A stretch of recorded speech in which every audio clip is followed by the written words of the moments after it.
namaste everyone. Welcome back to my YouTube channel.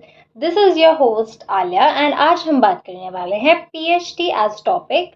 तो guys सबसे पहले मैं बता दूं कि ये एक बहुत ब्रीफ वीडियो होने वाली है जिसमें आप लोगों को बहुत सारे टॉपिक्स मैं कवर कराऊंगी रिगार्डिंग PhD। जैसे कि एक इंट्रोडक्शन की PhD होती क्या है, कितने टाइम की होती है, PhD में क्या क्या होता है, क्या PhD हमारी जॉब गारंटी करती है और PhD कैसे हम ईज़ी कर सकते हैं अपने लिए और क्या-क्या मतलब बेसिक चीज़ें इंक्लूडेड होती हैं इसमें। सारी बातें हम करने वाले हैं तो इसीलिए सारी वीडियो को देखना बहुत इम्पोर्टेंट है आप लोगों के लिए। तो without wasting a second let's just get started. तो PhD और कुछ नहीं but it's just like a pre hire training program for IndiGo airlines, जो ये बेसिकली इंडिगो कंडक्ट कराता है अपने कैंडिडेट्स के लिए based on their communication and their pronunciation errors. कभी कभी क्या होता है, कुछ लड़कियों को मेजर सर्च की प्रॉब्लम होती है या प्रोनाउंसिएशन की होती है, उस सिनेरियो में भी आपको PhD ऑफर होता है। बाकी कम्युनिकेशन एंड थोड़ा कॉन्फिडेंस के बेसिस पे भी ये होता है डिपेंड। अब दो तरह की PhD होती है mainly, 22 days and 44 days. Vast syllabus होता है। सिलेबस आज इन कुछ ऐसा स्कूल वाला नहीं होता कि सब कवर करना है और आपको ऐसे प्रिंट आउट आएगा, नहीं। इस लाइक का कम्युनिकेशन है तो कम्युनिकेशन के तो बहुत वास्ट सिलेबस है, तो आपको बेसिक से एडवांस्ड कम्युनिकेशन सिखाई जाती है। नॉट ओनली दिस, इसके साथ साथ आप लोगों को ब्रीफिंग्स जो कि एज अ कैबिन क्रू आप लोगों को हर फ्लाइट में देनी होती है वो भी इंक्लूडेड होती है इसमें। तो ये बेसिकली रिसेंट ही अपडेट है कि इंडिगो ने ये चीज़ भी इसमें इंक्लूड कर दी PhD में, सो दैट जब आप आई फ्लाई जाके ब्रीफिंग को देखो तो आपके लिए वो बहुत मक्खन जैसा हो जाए। तो गाइज अगर हम बात करें 22 डेज़ की, तो 22 डेज़ में आप लोगों को बहुत एक कम टाइम मिलता है, पर बहुत अच्छा भी होता है बिकॉज कम टाइम में ही आप आई फ्लाई जाने के लिए रेडी हो जाते हो। बट कम टाइम वालों को डेफिनेटली ज़्यादा मेहनत करनी पड़ती है। अब मैं बता दूं कि ये PhD के जो आवर्स होते हैं वो कुछ 8 से 9 घंटे के लिए होती है हमारी PhD। डिपेंड भी करता है ये अलग अलग इंस्टीट्यूट्स पे, बट इतने ही टाइम की होती है, ज़्यादा से ज़्यादा 9 घंटे की होती ही होती है। अब इस 9 घंटे में आपको 2 ब्रेक्स मिलते हैं, एक लंच ब्रेक होता है और उससे पहले एक ब्रेकफास्ट ब्रेक होता है, ठीक है। अब 9 घंटे के बाद पढ़ने की एनर्जी कहाँ से लाएं, तो ये 9 घंटे आप लोगों के लिए बहुत प्रोडक्टिव होने वाले हैं। थोड़ा सा रेस्ट करने के बाद रेगुलर प्रैक्टिस बहुत बहुत बहुत इंपॉर्टेंट है। PhD में बेसिकली कवर होने वाले मॉड्यूल्स होते हैं आपके कम्युनिकेशन, ब्रीफिंग, राउंड। क्योंकि आपका जब PhD होता है तो उसमें दो तरह के रिव्यू होते हैं या इवैल्यूएशंस होती हैं, mid and final. Mid review, final review या mid evaluation and final evaluation. अब ये बिल्कुल इंटरव्यू की तरह होते हैं। तो मिड रिव्यू को ऐसा होता है कि मिड रिव्यू जो होता है वो कभी कभी आप क्रॉस करो ना करो फ़र्क नहीं पड़ता, पर फाइनल इज़ वन थिंग जो बहुत फ़र्क पड़ेगा। क्योंकि अगर आप फाइनल क्रॉस नहीं करोगे तो आप आई फ्लाई से थोड़ा और दूर चले जाओगे, क्योंकि फिर आपको दोबारा से तैयारी करके फिर देना पड़ेगा। अब मैं ये वाली बात बिल्कुल लास्ट में बताऊंगी कि दोबारा से तैयारी करने में पैसे वगैरह जाएंगे नहीं जाएंगे, क्या है सारा चीज़ें। सो टू बिगिन विद, अभी हम ये समझते हैं कि इसमें क्या क्या होने वाला है। तो आप लोगों को समझ आ गया कि ये प्री हायर ट्रेनिंग होती है, कम्युनिकेशन बेस्ड है, तो इसमें कम्युनिकेशन ही है। प्रोनाउंसिएशन, इनंसिएशन, साउंड्स, ये सब पढ़ाया जाता है। बहुत अच्छे एक बहुत अच्छा फन लर्निंग होती है। अब जब आप अपना इंटरव्यू से आ रहे हो वापस, तो उसके बाद क्या होगा वो भी मैं बता देती हूँ। आप लोगों को ईमेल आएगा टैलेंट एक्विजिशन की तरफ से इंडिगो के, कि आप हमारे इंटरव्यू वेन्यू पे आए थे, आपने इंटरव्यू दिया था एंड उसके बेसिस पे हम लोगों ने आपके कैंडिडेटशिप को जज करते हुए आप लोगों को ये PhD ऑफर करी है।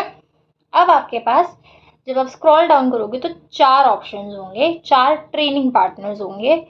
नेमली मेरे को सिर्फ 3 ही याद है गाइस। तो एक होता है TNC, English for India, which was my training partner, and lingua, और एक और होता है, ठीक है। अब इन चारों में से आप लोगों की चॉइस होती है कि आप लोगों को अपना ट्रेनिंग पार्टनर किसे बनाना है। अब जब आप PhD में आते हो तो PhD free of cost definitely नहीं होने वाली है। इसमें कुछ अमाउंट होता है 22 डेज वालों के लिए भी और 44 डेज वालों के लिए भी डिफरेंट अमाउंट होता है, ठीक है। वो आपको जैसे ही आप अपना ट्रेनिंग पार्टनर चूज़ कर लोगे वही बताएंगे। अब मैं इसमें एक एडवाइस जो आप लोगों को दे दूँ, जैसे ही आप लोग वो 4 ऑप्शंस देखते हो तो बिल्कुल भी ये चांस मत लेना कि मैं इसमें चला जाता हूँ, मैं उसमें चला जाता हूँ। एक्सप्लोर करो अपने ऑप्शंस को, क्योंकि आपको एक लिमिट मतलब एक टाइम दिया होता है कि इस टाइम से पहले-पहले आप लोगों को ये पेमेंट कर देनी है, ताकि आपका ये पीएचडी जो है, प्रोसेस है, प्रोसीजर्स हैं, वो फॉलो हो जाए और फिर आपकी पीएचडी स्मूथली चले। ठीक है? तो आप इसमें क्या करना कि आप एक्सप्लोर करना अपने ऑप्शंस को, चारों की वेबसाइट्स पे जाना, you will love the websites.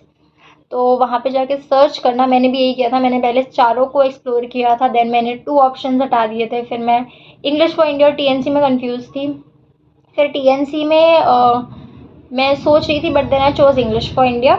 English for India choose करने के बाद आप लोगों को पेमेंट प्रोसीजर्स बताए जाते हैं कि आपको कैसे पेमेंट करनी है। वन टाइम ही होता है मेजरली, सो दैट कोई बीच में कोई प्रॉब्लम क्रिएट ना हो और आपका जो कोर्स है वो स्मूथली चले। तो वन टाइम पेमेंट हुई, उसके बाद आप लोगों को बता दिया जाएगा, आपको मेल आएगा आपके जो भी प्रेफर्ड पार्टनर होंगे कि आपकी ट्रेनिंग इस तारीख को शुरू हो रही है। ये एक ट्रेनिंग होती है, लेट्स सपोज अगर आपकी 44 डेज़ की है तो ये सुबह से शुरू होती है 9 बजे एंड ख़त्म होती है 4 बजे। कभी कभी टाइम जो है वो बेसिस ऑन योर इंट्रैक्शन बढ़ भी जाता है, 4:15 4:20 हो जाते थे हमें भी। ठीक है? तो ये रहने वाला है टोटल आप लोगों का पीएचडी के बिगिनिंग में। जैसे ही आप जाओगे, पहला दिन आपके लिए बहुत स्मूथ होने वाला है, इंट्रोडक्शन होगा, बेसिक चीज़ें सिखाई जाएंगी, पर वो बेसिक से एडवांस हो जाएंगी जब आपका मिड एवैल्यूएशन ख़त्म हो जाएगा। मिड एवैल में आप क्वालिफाई करो ना करो वोंट मैटर, बट मेरी मानो तो कर लेना, because it will leave a good impression on Indigo people, क्योंकि वो ही आएंगे आपका mid evaluation and final evaluation conduct करने में। तो आप लोगों को बहुत अच्छे से, बिल्कुल जैसे आप अपने इंटरव्यू के लिए ग्रूम होके बैठते हो, वैसे ही उस दिन भी बैठना पड़ेगा और उसके हिसाब से ही रहना पड़ेगा। ओके? तो ये सब है। अब ब्रीफिंग, अब मैं बता दूँ रिव्यूज़ का। हाँ, तो रिव्यूज़ में आप लोगों को 2 चीज़ों के बेसिस पे सिलेक्ट या रिजेक्ट किया जाएगा। पहला होगा आपका कम्युनिकेशन, ऑब्वियस चीज़, कि आपकी कम्युनिकेशन कैसी है, और दूसरा होगा आपकी ब्रीफिंग्स, क्योंकि मैंने पहले ही बता दिया था कि इंडिगो ने अपनी जो ब्रीफिंग्स हैं वो रिसेंटली पीएचडी को भी, मतलब पीएचडी में डाल दी हैं, सो दैट जब आप आई फ्लाई जाओ तो आपके लिए चीज़ें बहुत इजी हो और आप जल्दी जल्दी ये सब कोप करके अपना मेजर जो पढ़ाई है एयरक्राफ्ट की वो कर लो। ठीक है? तो इसमें गाइस ये होने वाला है कि ब्रीफिंग्स आप लोगों को मेनली, जैसे हम एयरबस ऑपरेट करते हैं, तो A321 और A320 की आपको ब्रीफिंग्स दे दी जाएंगी। और ब्रीफिंग्स का मैं बताऊं तो देखो, उसमें कोई वर्ड चेंज मत करना, वर्ड फॉर वर्ड रहती है ब्रीफिंग, इंग्लिश हिंदी दोनों। तो बहुत आराम से उस चीज़ को पढ़ना, समझना, समझ के पढ़ना, रूट लर्निंग मत करना ब्रीफिंग की, क्योंकि अगर आप एक वर्ड भूलोगे तो आप बाकी की सारी लाइंस भूल जाओगे। तो हमारी टीचर ने भी हमें कहा था, रूट लर्निंग करने से अच्छा है समझ के पढ़ो, बहुत आसान रहेगा। तो ये थी बात आपकी रिव्यूज़ की कि आपका mid review on basis of kin किन चीज़ों पे आप लोगों को सिलेक्ट या रिजेक्ट किया जाएगा। अब अगर मैं बात करूँ इन पीएचडी, तो आप लोगों के पास होते हैं 2 तरह के रिव्यूज़, बट होते हैं ट्रेनर स्वॉप्स।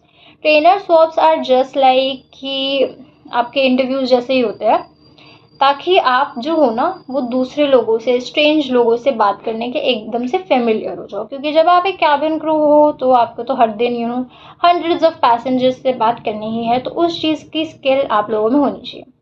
तो ऐसे ही करते करते वो जो आपका ट्रेनर स्वॉप होता है उसमें आपको फीडबैक मिलता है, जो आपके इंस्ट्रक्टर बाद में आके आप लोगों से डिस्कस करती है। तो आपको अपने उन फीडबैक को बहुत सीरियसली लेना, उन पर बहुत सारा काम करना है, क्योंकि फीडबैक बहुत इंपॉर्टेंट रहते हैं। अगर आपके पास कोई अच्छा फीडबैक नहीं आ रहा, तो उस चीज़ को बिल्कुल भी डीमोटिवेट मत होना उस चीज़ से, बल्कि उस चीज़ को वर्कआउट करना और अच्छे से तैयारी करना। अब क्वेश्चन आएगा कि 9 घंटे पढ़ने के बाद एनर्जी कहाँ रहेगी पढ़ने की, तो वो देखो करना पड़ेगा।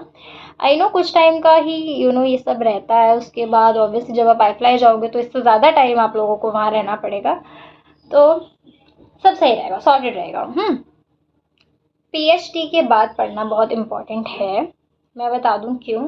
जैसे ही आपकी क्लास ख़त्म हुई, 2 घंटा 1 घंटा रेस्ट जब जितना करना है करूँ, बट उसके बाद पढ़ना बहुत इंपॉर्टेंट है, communication as well as briefings. तो एक बार यही रूटीन में आ जाओगे तो आई डोंट थिंक सो आपकी पीएचडी फेल हो सकती है उस केस में। अब हम बात करते हैं कि क्या पीएचडी में हमें जॉब गारंटी होती है। तो जब आपका ये सारा डॉक्यूमेंटेशन आ रहा है ना कि आप ये वाले ट्रेनर चुनो, ये करो, वो करो, उसके कुछ टाइम बाद, 2-3 दिन बाद आप लोगों को दिया जाएगा एक LOI which is letter of intent IndiGo की तरफ से, जो क्लियरली स्टेट करेगा कि आपकी जो जॉइनिंग है इंडिगो में as cabin crew will be totally dependent on your PhD evaluation. तो अगर आप PhD में अच्छी तरह से परफॉर्म करते हो, सिलेक्ट हो जाते हो फाइनल में, देन डेफिनेटली आपकी जॉब गारंटीड है। बट अगर नहीं, तो आपको second chance, third chance, fourth chance आपके ट्रेनिंग इंस्टीट्यूट से ही मिलेगा। उसके लिए आपको पे दोबारा नहीं करना है। जो भी आपने पहले अमाउंट पे करा है बिगनिंग में, उसी अमाउंट में आपकी रिमीडियल क्लासेस भी होंगी, चाहे आप 4th अटेम्प्ट करो या 5th करो। मैक्सिमम आई थिंक 5 अटेम्प्ट होते हैं जो आपका ट्रेनिंग पार्टनर इंडिगो से ले सकता है आपके लिए। तो ट्राई करना कि दूसरे तीसरे की ज़रूरत ही ना पड़े, पहले में क्लियर हो जाए। अगर मैं अपनी बात करूँ, I chose English for India which was really good decision of my life, क्योंकि बहुत अच्छे इंस्ट्रक्टर्स थे वहाँ पर, सारी ही चीज़ें बहुत अच्छे से रही। Also mid evaluation as well as final मैंने पहली बार में ही निकाल लिया था, बिकॉज पढ़ाई बहुत इंपॉर्टेंट है, इसमें प्रैक्टिस मत भूलना एक भी दिन की। क्योंकि मेरे साथ भी हुआ था, जब मैं कर रही थी तो मैंने 1-2 दिन छोड़ा कि प्रैक्टिस क्या ही करनी, और तीसरे दिन सच में बहुत ज़्यादा इफेक्ट हो गया था। तो बिल्कुल भी टेंशन मत लो, एंजॉय करो, पढ़ाई करो इस चीज़ में। क्योंकि जब आप आई जाओगे तो बिल्कुल जो चीज़ें हैं और स्ट्रिक्ट होने वाली हैं, तो उसके लिए एडवांस में तैयार कर दिया आप लोगों को PhD ने। बी वेरी थैंकफुल, PhD सिर्फ आपको एज कैबिन क्रू नहीं बल्कि एज अ ह्यूमन बीइंग आपकी कम्युनिकेशन को बहुत इन्हांस करने वाली है। और अपार्ट फ्रॉम कम्युनिकेशन, अगर मैं बोलूँ वर्बल कम्युनिकेशन के हिसाब से, तो वर्बल और नॉन वर्बल, जैसे कि आपका पोस्चर, आपका स्टैंडिंग पोजीशन, आपके हैंड जेस्चर्स, आपके फेस एक्सप्रेशन, ये सब पे भी बहुत वर्क होने वाला है। ऑल्सो कभी कभी बहुत मज़े भी आते हैं, जैसे आप कुछ रोल प्लेज होते हैं, जैसे कोई इरिटेटेड पैसेंजर है उसको आप कैसे डील करोगे, तो बहुत सारे मज़े आते हैं। Special advice from my side would be कि एक्स्ट्रा इंटरेक्टिव रहना अपनी क्लास में। कम्युनिकेशन को सीखने का सिर्फ एक ही तरीका है, जब आप बहुत ज़्यादा इंटरेक्टिव हो अपनी क्लास में। मैंने अपनी क्लास को बहुत इरिटेट कर रखा था, क्योंकि मैं बहुत मैम से बहुत बात करती, not just about your syllabus और your studies, but related to everything around you, बहुत इंपॉर्टेंट होते हैं। क्वेश्चन फॉर्मेट्स को ज़रूर समझना, जिस तरह से मैम आप लोगों से क्वेश्चंस पूछो उस तरह से अपना आंसर खुद से भी फ्रेम करना। थोड़ी हेल्प AI ChatGPT से ले सकते हो, but don't be dependent on them, क्योंकि जब आपके ट्रेनिंग इंस्ट्रक्टर से हट के लोग आते हैं तो वो समझ जाते हैं कि आप ChatGPT या AI को यूज़ कर रहे हो। Overall PhD is going to be a very fun time. इसके बाद के प्रोसेस में समझाने वाली हूँ नेक्स्ट वीडियो में। So this was it for this video. I hope I covered all the topics. अगर आप लोगों को कोई पर्टिकुलर टॉपिक पे कन्फ्यूजन है और आप चाहते हो मैं वीडियो क्रिएट करूँ उस चीज़ पे, तो comment down, like, share, subscribe. This was it for this vlog, guys. I'll see you again with my next vlog. Till that, take care and bye bye.